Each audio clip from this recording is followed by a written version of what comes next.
Si estás derecho, no está. Ya ves cómo no está.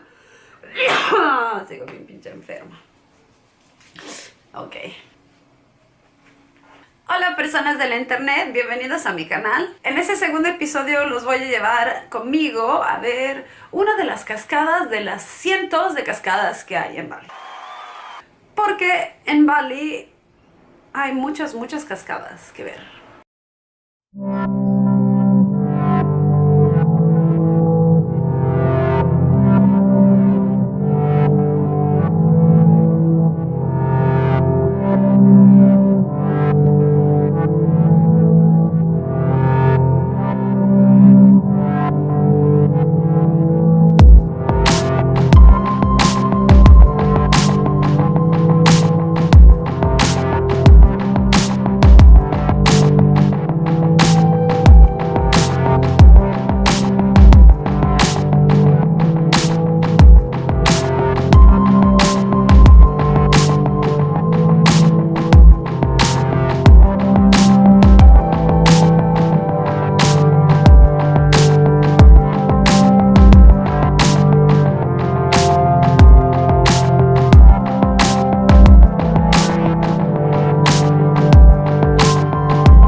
Fuimos en la mañana hacia esa cascada que estuvo un poco difícil de encontrar porque manejar en Bali no es que tenga las mejores carreteras y tampoco es que esté todo bien señalado. Está peor que México en eso, la verdad. Pero una vez que llegamos ahí, la neta sí se veía que no era un lugar turístico. No tenía estacionamiento, no había autobuses llenos de chinos a la entrada. Y también la caseta de cobro que tenían costaba simplemente, me parece, creo que $1 por persona. Entonces llegando a la cascada estaba muy padre porque llegamos y no había gente, éramos los únicos, los primeros en llegar en la mañana. Y obvio hay un cartel gigante que dice mucho cuidado, las piedras están resbalosas. Y yo, como soy de torpe, me caí. Ah, te bañaste. Me caí y me metí un chingadazo, me partí la madre. Cuando estaba editando el video se me había olvidado que me había caído y viendo el footage veo como me caigo y madre.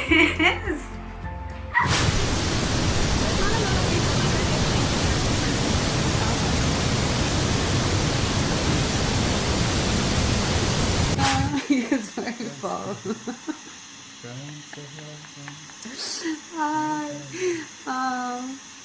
Es que estoy viendo el video de cómo me caigo. Look. Oh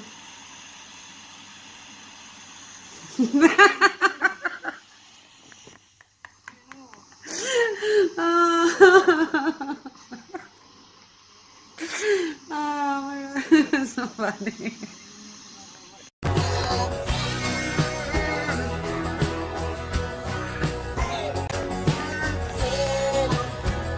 Sí, está bien cagado caerse.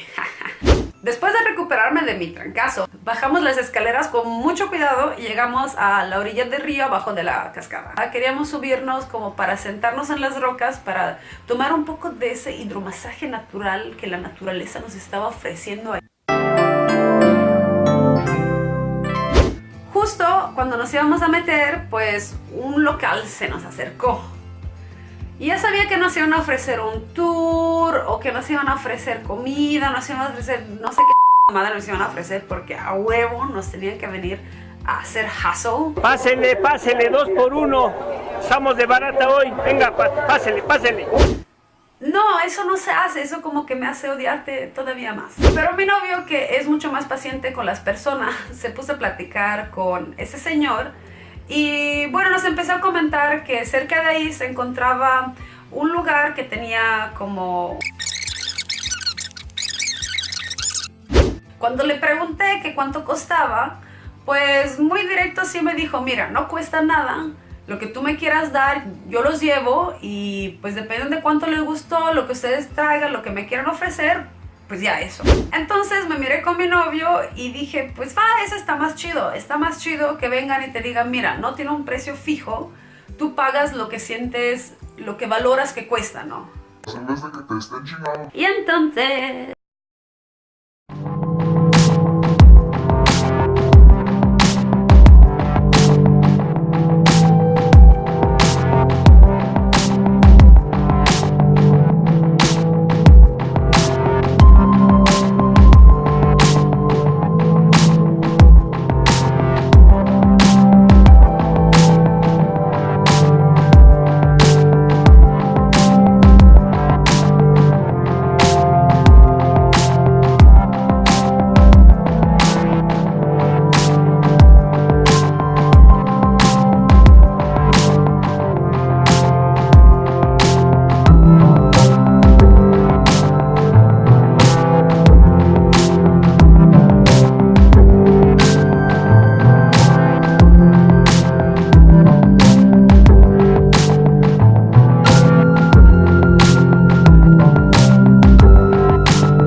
De ir con un local es que por lo menos te van explicando cosas que a lo mejor tú no sabías. Nos explicó un poco de la religión y de las deidades que hay en Bali. Nos mostró unas plantas que se podían comer, con las que se cocinan platos típicos balineses. El templo tenía una fuente de agua que surgía de y el guía nos comentó que varias personas de los pueblos de los alrededores van ahí precisamente a rellenar botellas para poder rellenar los tanques de su casa, ya que viene directamente desde el volcán y desde la montaña. Después de tomar un poco de agua y refrescarnos, porque hacía mucho calor, chicos, en Bali hace tanto calor como en Veracruz, así de...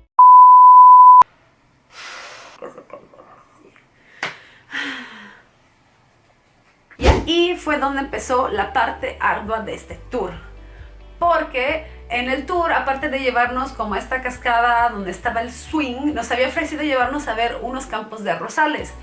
Y yo dije, pues a huevo, estando en Bali vas a ver el arroz. Nos quitamos los zapatos y todos. A mí eso no me molesta para nada. Yo soy súper aventurera. Cuando era morra me subía a los árboles sin zapatos y me quedaban espinas en los pies. Entonces no hay pedo. Pero mi novio sí me vio así de que, oye, no mames, nos vamos a subir hasta arriba y seguro luego nos va a saltar o nos va a matar. ¿Qué pedo? Y le digo, pues sí, ¿verdad? ¿Qué pedo?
Entonces cuando llegamos hasta arriba llegamos a una plantación de coco. Fue chido verlo porque no tenía como muchas cosas excepto unas gallinitas que rondaban por ahí libres. Entonces les dijimos hola las gallinitas y luego seguimos nuestro camino al primer campo, que no era un campo de arroz, pero era un campo de igual un tipo de hierba que utilizan, así como la hierba que ellos utilizan para construir los techos de sus casas, así como en México nosotros construimos las palapas con las hojas de palmera, o no sé cómo le digan en otros países de Sudamérica, las palapas, pero les voy a poner una foto aquí. Entonces ellos en Bali cultivan este tipo de hierba que después de secarla puede realizar muchas cosas. Realizan sus pequeñas ofrendas o cosas para limpiar la casa, indumentas. Y nos explicó que también había habido un incendio unos años anteriores y que ese campo estaba totalmente vacío y que fue una pérdida total, pero que ahora ya tenían la hierbita creciendo de nuevo. Atravesando los campos de hierbita ya llegamos a los campos de arroz que estaban ya listos para cosechar. Después de toda esa travesía arriba del cerro, ya nos volvimos a bajar, regresamos al templo. Ah, por cierto, antes de llegar al campo de hierba, había un templo, o estaban en construcción este templo. En Bali tienen un templo así para todo. Para el árbol, que para el río, que para muchas cosas. Y era un templo que nos había explicado, tenía una palmera, y esa palmera era muy especial porque era una palmera que no daba cocos y por eso era especial. Era una coconutless palmera. una palmera que no da cocos. Y eso como para ellos, no sé qué simbolifique en su religión o espiritualismo, pero es así como muy unique, ¿no? Así como muy especial. Y ya le pusieron su templito alrededor y la fajaron y le traen su ofrendita una vez a la semana. Entonces esa palmerita me gustó mucho. Muy especial.